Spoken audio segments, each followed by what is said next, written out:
Saya itu sampai digeruduk Satpol PP. Geruduk Satpol PP pemirsa. Intinya ada satu laporan dari masyarakat katanya mengganggu. Itu saya hadapi mandiri, istilahnya mandiri. Berbekalkan kunci apa adanya. Berbekalkan kompresor pakai tabung AC pemirsa. Pakai tabung AC, dikasih pentil, terus dipompa, setelah rada penuh disemprotkan, yes.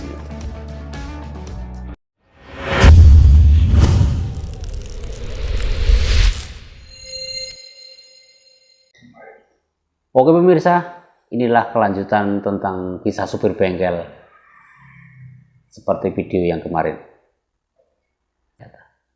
Orang itu datang ke tempat saya, nemui saya, ngasih uang kasarannya gitu.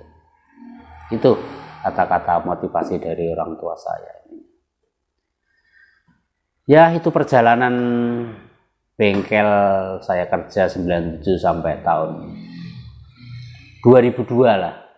2002 alhamdulillah saya bisa dipercaya penuh di bengkel saya. Dan tahun 2002 itu juga saya menikah, dan alhamdulillah saya menikah dengan istri saya itu penggo istilahnya. Istri saya itu rumahnya cuma di samping bengkel Arista. Ya karena tresno mergo kulino, mergo nglibet katanya begitu. Alhamdulillah bisa menikah dengan istri saya. Ya perjalanan waktu setelah saya menikah, istri hamil 9 bulan, hamil 9 anak pertama saya mengharuskan untuk misah dari bengkel itu untuk mandiri, istilahnya mandiri. Berbekalkan kunci apa adanya. Berbekalkan kompresor pakai tabung AC pemirsa. Pakai tabung AC, dikasih pentil, terus dipompa, setelah rada penuh disemprotkan, yes gitu. Bermodalkan itu saya pemirsa, kompresor pakai istilahnya tabung AC. Saya lalui dengan ketekunan. Ya tepatnya di Desa Pokoh ini, di Pokoh Negeri, saya berawal dari ngontrak kecil di Jalan Cempaka 4. Ngontrak kecil. Ya alhamdulillah pertolongan dari saudara saya nyebarkan kartu nama. Dan juga tetangga saya punya mobil waktu itu, tahun 2002 itu punya mobil Suzuki Cherry sama Kijang, itu sudah luar biasa banget. Satu alhamdulillah bisa setiap hari satu kan sudah luar biasa. Ya setelah saya ngontrak kecil itu alhamdulillah ditawari tetangga saya untuk menempati tanahnya. Sebenarnya awalnya cuma suruh nempati, tapi saya tidak enak, akhirnya saya kontrak juga selama 5 tahun. Ya perjalanan waktu, ujian tentang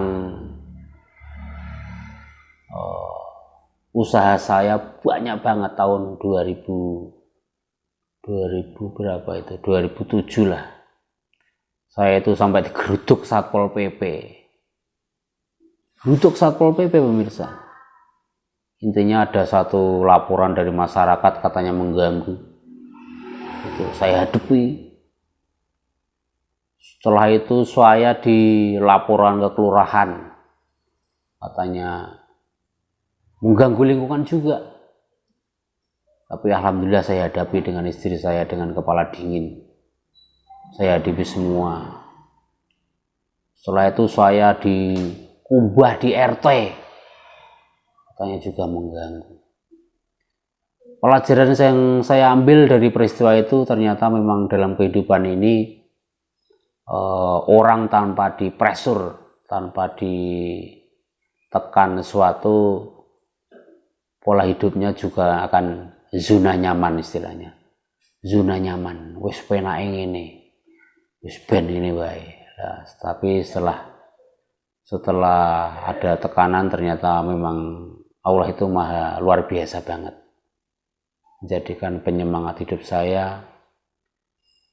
Tahun 2005 alhamdulillah saya bisa beli tanah di samping jalan ini di selatan lampu merah Pokok ini alhamdulillah tahun 2006 bermodalkan ya kasarannya tabungan sedikit, dan yang utama adalah bermodalkan pinjaman dari nasabah saya.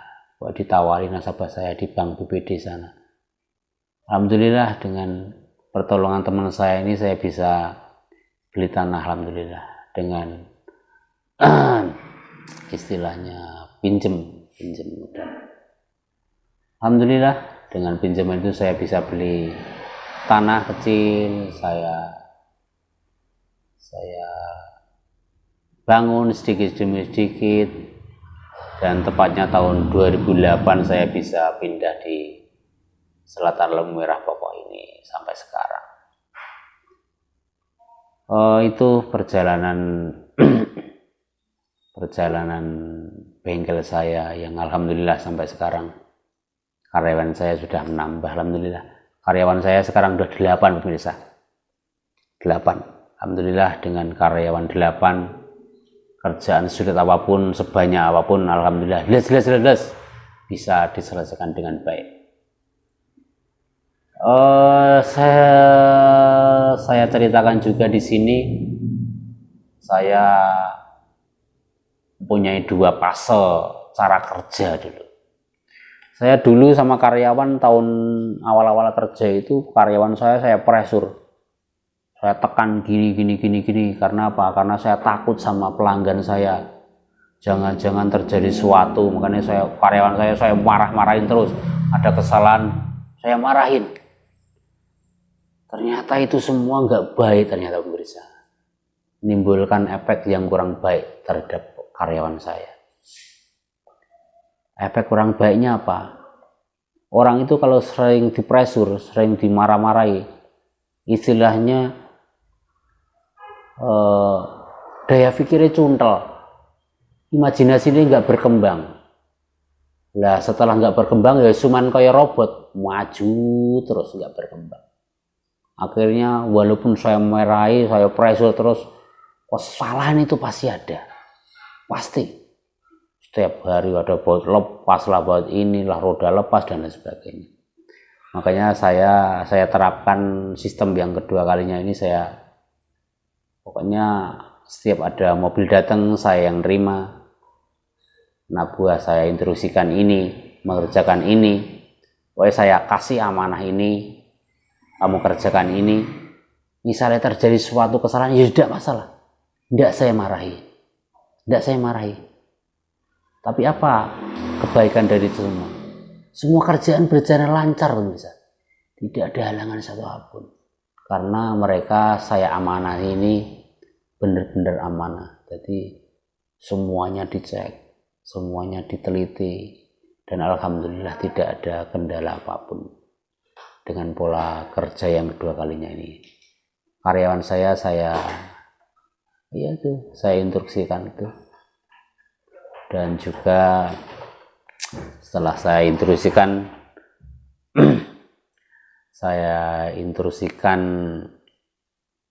dan finishing tetap saya pemirsa. Saya cek ulang kurang apa, saya coba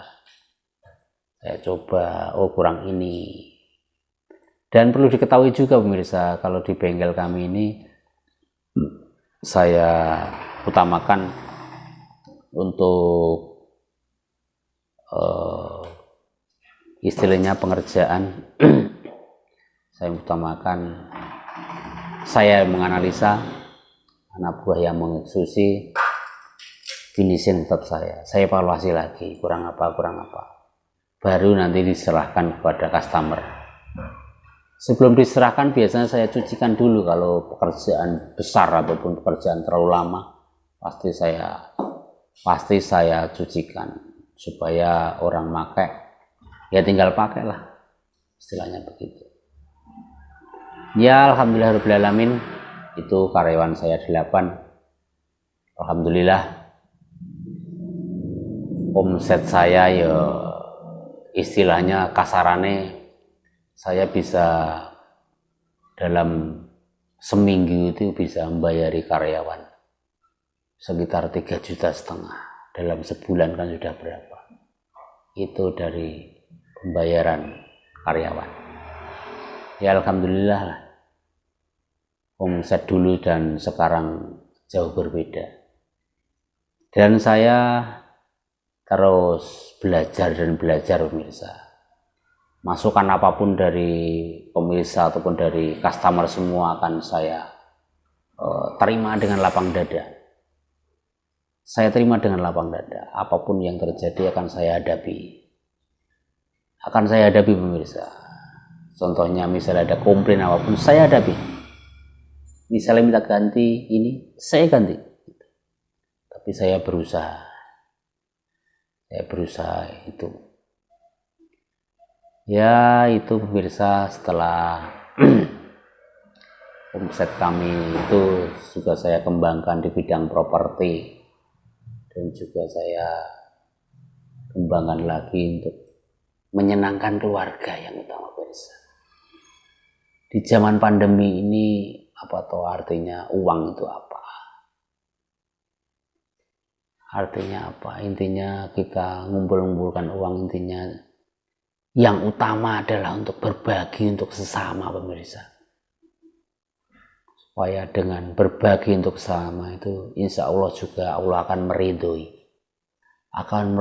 langkah kita. Yang dimana di pandemi ini semua orang mengeluh tentang omset turun, nggak ada omset, kerjaan turun. Makanya mari pemirsa, supaya Allah itu turun kepada kita, rezekinya turun kepada kita. Mari berbagi untuk sesama pemirsa. Berbagi untuk sesama. Mudah-mudahan dengan berbagi untuk sesama dan juga untuk keluarga kita, mudah-mudahan Allah itu melapangkan rezeki kepada kita semua. Mudah-mudahan itu pemirsa. Ya cuman berharap sedikit itu. Mudah-mudahan pemirsa semua di mana di pandemi ini tetap semangat ya. Tetap semangat dalam kita bekerja. Istilah Jawa ini demi kau dan si buah hati. Dan juga setelah kita semangat, saya akan berusaha lagi untuk memaksimalkan kerja saya. Dan saya juga akan berusaha untuk membuka cabang di mana, cari yang istilahnya prospek, supaya mengembangkan sayap lagi. Ya dengan mengembangkan sayap, saya bisa meningkatkan ekonomi warga ataupun meningkatkan taraf hidup warga, terutama warga Wonogiri. Ya, salah satunya tetap modalnya adalah semangat pemirsa. Itu pemirsa sedikit ulasan dari saya mengenai biodata saya. Saya cuma berharap pemirsa semua bisa lebih diberi kesehatan lagi, diberi semangat lagi dalam menghadapi hidup ini. Istilahnya mumpung masih diberi nafas oleh Allah ini, kita gunakan sebaik-baiknya untuk bekerja, untuk semangat, untuk ibadah, untuk membantu, untuk sesama. Terima kasih pemirsa, itu ulasan ini. Mudah-mudahan memberikan gambaran tentang bagaimana atau supir bengkel itu bagaimana, amanahnya bagaimana, kerjanya bagaimana. Insya Allah pemirsa, saya kalau diberi amanah, insya Allah akan menjalankan sepenuhnya.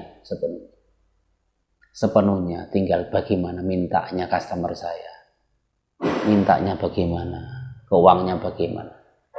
Itu pemirsa, terima kasih ulasan saya, mudah-mudahan menjadikan pencerahan pemirsa semua, mudah-mudahan menjadikan tambahan ilmu kita semua dan juga berikan pencerahan yang baik kepada pemirsa semua. Oke pemirsa, untuk mengetahui kisah-kisah selanjutnya tentang supir bengkel, ikuti video selanjutnya. Terima kasih.